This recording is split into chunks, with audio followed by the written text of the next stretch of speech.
सर्वेभ्यो नमो नमः। हमने गत कक्षा में बृहद अवहकड़ा चक्र पाठ के क्रम में नक्षत्र प्रकरण में हमने बवादि सप्तकरण एवं स्थिरकरण, चरकरण एवं स्थिरकरण के विषय में पढ़ा था। आज हम विष्टि ज्ञान के विषय में पढ़ेंगे। तो आइए श्लोक देखते हैं। एकादश्यां चतुर्थ्यां च शुक्ले पक्षे परे दले अष्टम्यां पूर्णिमायां च भद्रा पूर्वदले स्मृता तृतीयायां दशम्यां च कृष्णे पक्षे परे दले सप्तम्यां च चतुर्दश्यां भद्रा पूर्वदले भवेत्। आइए एक बार पुनः उच्चारण देखते हैं। एकादश्यां चतुर्थ्यां च शुक्ले पक्षे परे दले अष्टम्यां पूर्णिमायां च भद्रा पूर्वदले स्मृता तृतीयायां दशम्यां च कृष्णे पक्षे परे दले सप्तम्यां च चतुर्दश्यां भद्रा पूर्वदले भवेत्। विष्टि अर्थात भद्रा, जो हमने गत कक्षा में करण ज्ञान में हमने विष्टिकरण पढ़ा था। चरकरणों में ब, बालव, कौलव, तैतिल, गर, वणिज, विष्टि जो अंतिम करण था उसी को भद्रा नाम से जाना जाता है। तो जो यह विष्टिकरण है, यह इसकी आवृत्ति एक मास में 8 बार होती है। और जो मतलब यह जो नक्षत्र जो विष्टिकरण है, विष्टिकरण एक मास में 8 बार आता है। तो आइए अब इस श्लोक का अर्थ देखते हैं।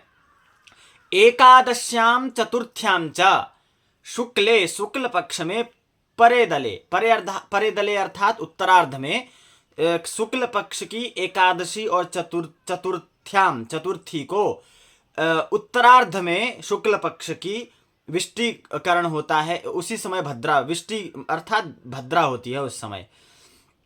एवं अष्टम्यां पूर्णिमायां च भद्रा पूर्वदले स्मृता। अष्टमी और पूर्णिमायाम, अष्टमी और पूर्णिमा को शुक्ल पक्ष की अष्टमी और पूर्णिमा को भद्रा पूर्व दल में अर्थात पूर्वार्ध में होती है। जो हमने गत कक्षा में भी इस विषय को विस्तृत रूप से हमने जाना था, वही विषय यहाँ पर कह रहे हैं।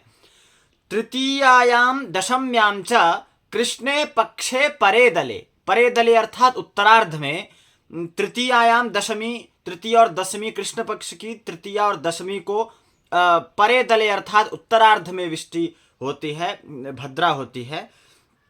सप्तम्यां च चतुर्दश्यां, सप्तमी और चतुर्दशी को भद्रा पूर्वदले अर्थात पूर्वार्ध में होती है।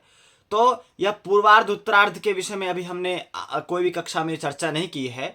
तो यह जो पूर्वदल और उत्तरार्ध का निर्धारण जो हम करते हैं वो नक्षत्र के पूर्णमान से करते हैं। पूर्णमान के आधे भाग को पूर्वदल और उत्तरार्ध में हम विभाजित करते हैं। तो आज हमने पढ़ा कि एकादशी और चतुर्थी शुक्ल पक्ष की हो तो परे दले अर्थात उत्तरार्ध में भद्रा होती है, और अष्टमी और पूर्णिमा शुक्ल पक्ष की हो तो पूर्वदले अर्थात पूर्वार्ध में भद्रा होती है। एवं कृष्ण पक्ष के विषय में पढ़ा कि तृतीया और दशमी को यदि तृतीय और दशमी के परे दले अर्थात उत्तरार्ध में भद्रा होती है। एवं सप्तमी और चतुर्दशी को भद्रा कृष्ण पक्ष की पूर्व दले अर्थात पूर्वार्ध में होती है।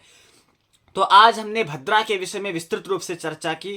कल हम भद्रा के वास कहाँ होता है इस पर विस्तृत रूप से हम चर्चा करेंगे।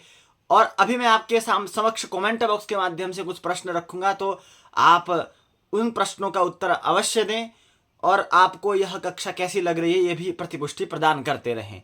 तो सर्वप्रथम विष्टि ज्ञानम, विष्टि का अर्थ क्या होता है एवं शुक्ल पक्ष के किन किन तिथियों में कब कब भद्रा होती है एवं कृष्ण पक्ष के किन किन तिथियों में कब कब भद्रा होती है। तो आपके समक्ष यह कुछ प्रश्न है, तो आप कमेंट बॉक्स के माध्यम से अवश्य बताएं।